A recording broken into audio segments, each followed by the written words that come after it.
Hey, Tom here, FlipAnythingUSA. Just come from the bank. Got a cashier's check here. Pay cash for this house that I call it the 11-day deal. This should just make them short, and I can read them on this screen. Make them too long, I'm not going to be able to catch it. But so what I did was I paid cash for this property, and in this case, it's kind of, I've actually, you know, I'm pulling money, you know, I'm actually pulling a partial part from a partial line of credit, just because it was simpler than dealing with going to get a loan, plus the time constraints. I had to close this really in only about a week's time. I call it the 11-day deal, but I don't think there was more than seven work days to do this deal. So it doesn't give you much time to talk to banks and play with stuff like that. But it's just the end of the year too, anyways. And long story short, just letting you know how I bought it. I have cash, but I also have, I like to have a certain amount of cash in reserve too.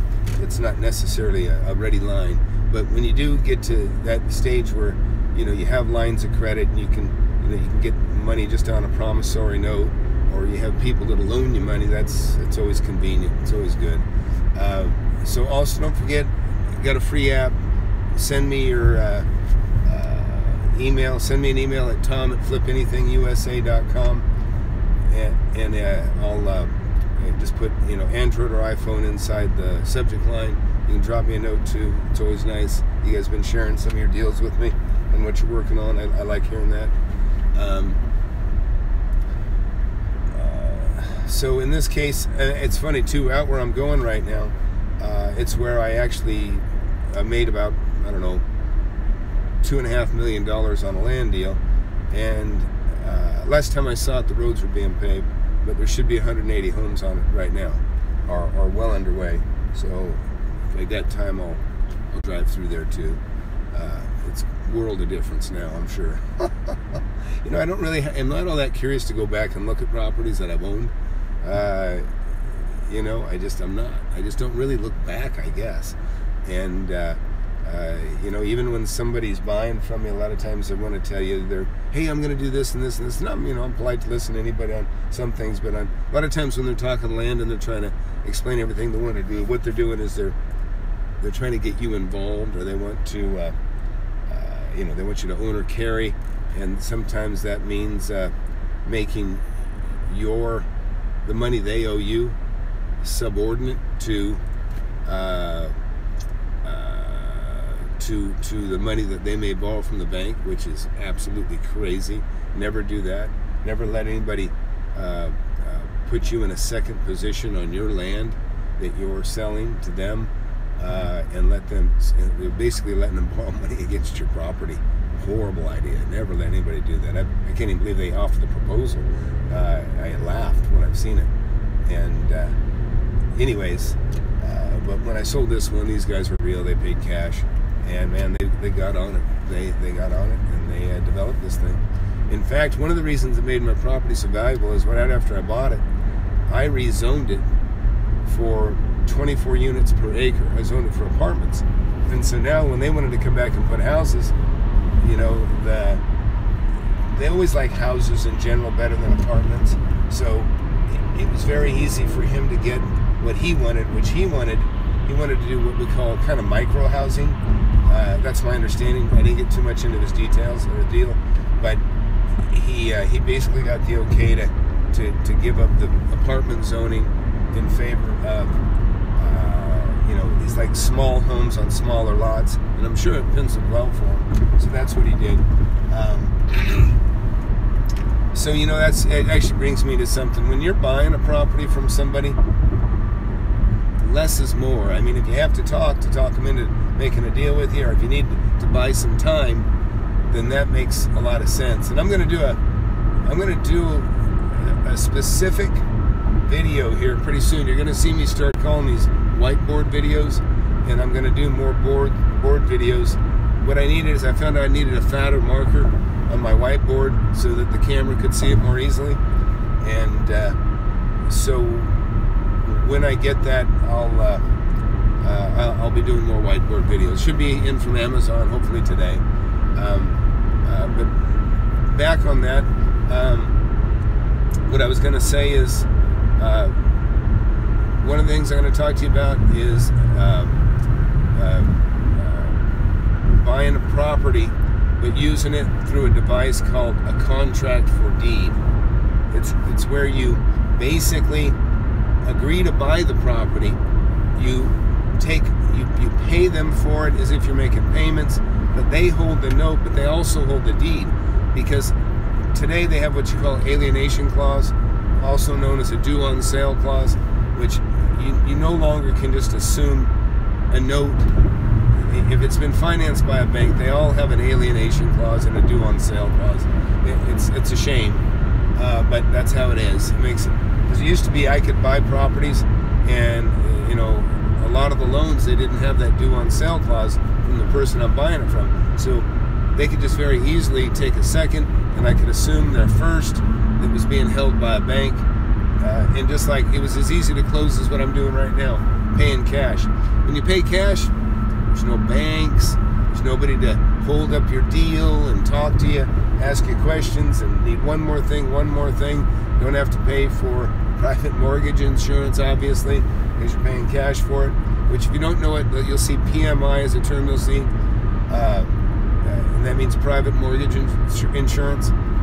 And when you put, the rule used to be 20%, I'm not sure, but I believe right now it's still the same.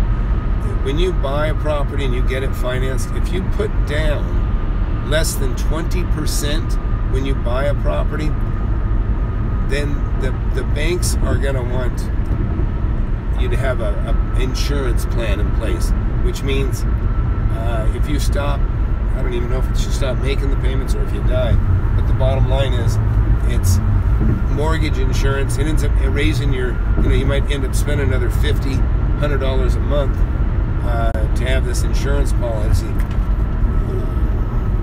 Okay, good. Sorry, I thought I missed my turn on. But anyway, just something to think about. The other thing I was going to talk about was is I'm going to go through more basics on just the basic fundamentals. I've had several actually emails and comments where say, can you please just take us through a typical transaction? And we'll do that too, which is very simple. I've done it before on a small whiteboard, but when I call it a whiteboard video, you'll know that you're going to be getting illustrations to help make it easier to understand, and I realize that's helpful to some people. And what you're going to see is, contracts today are somewhere 20 pages thick, but most of the stuff that's in there, it's to protect the realtor, and it's not all about disclosures and such, but a lot of it is just, it's in there just to try to protect the realtor. There's, it's a litigious world, but really, I buy properties, and the contract is as simple as, the parties agree, it says sale agreement, price, terms, who pays the title and policy, and who pays the escrow. Typically, most commonly, the seller will pay the title insurance, and any agent would usually lead the seller to pay for the title insurance, but it's all negotiable. And usually when I'm buying something, I got such a good deal, I always I just do it the typical way, the seller pays title insurance, and if they balk at it, I'll say, well, let's just split it all. And unless they want a net, like the lake house, they wanted a net $80,000, I just paid for everything so that they would net 80. If anybody's got a question, you can ask me one. I'm getting closer, making pretty good time here. Obviously, I'm not going to bring the camera in. I've never closed at this title company before, but it was by the seller's insistence that we go to this title company. But I've usually closed at one that I favor, that I've been doing business with for many years, and it's a good friend of mine that owns it too now. So next one I do close inside there, which I have 2 going up for sale, so we'll be doing it soon. I'll see if I can, bring along a camera and I'm gonna film John. I'm not sure I want to, but maybe. But so anyways, please like, share, subscribe, and be sure to get that email out to me, get the free gift, and if anybody's got a question, you can ask a question. You just got to make it brief.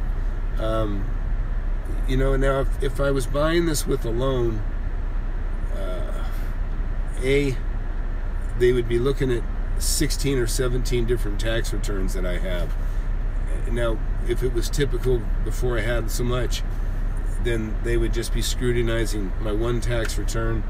They'd look at your TRW or whatever they call it today, your credit record, which you'll enjoy this when you do become a big investor and you have a lot more money.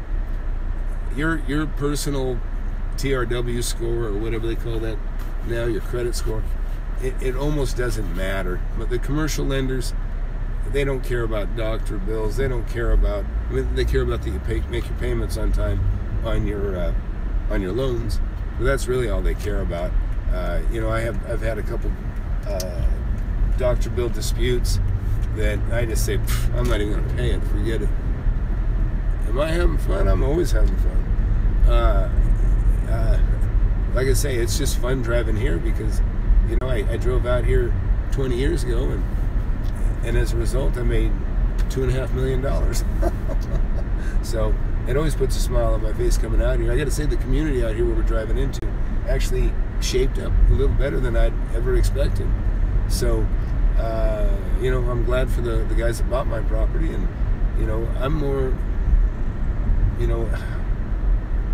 it's not that I'm opposed to building homes again. I've built homes before, and that's kind of was my intention with this a long time ago. I thought I was going to build condos, but the bottom line is you got choices, and that's what I like. I can choose what I want to do and do what I want to do, and that's kind of what I'm hoping for everybody that watches this, is that you can get the benefits that making a lot of money provides.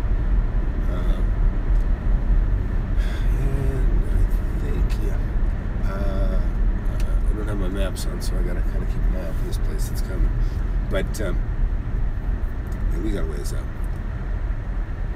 But so does anybody got anything on the line? Is there anybody that, what do you want to buy? Is there something you want to buy in particularly? Well, all right. Well, one of the things I think most people always usually want to focus on is getting their first home, which it's funny because the first 2 or 3 homes that I bought, I never lived in them. I just bought them because they were a great deal, and I was renting for less. It didn't matter to me, and so I was just buying them and flipping them.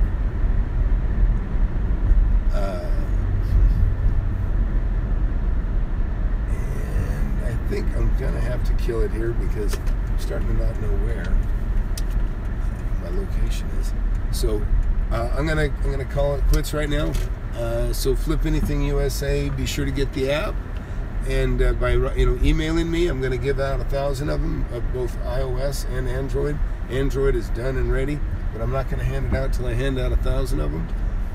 I had a nice interview by a guy, John Sonmez from Simple Programmer. Pretty interesting guy. You'd probably enjoy his show too. Might want to go take a look at that. I like him just because he's a real guy. He's a real guy, and he's doing a lot of things and making things happen.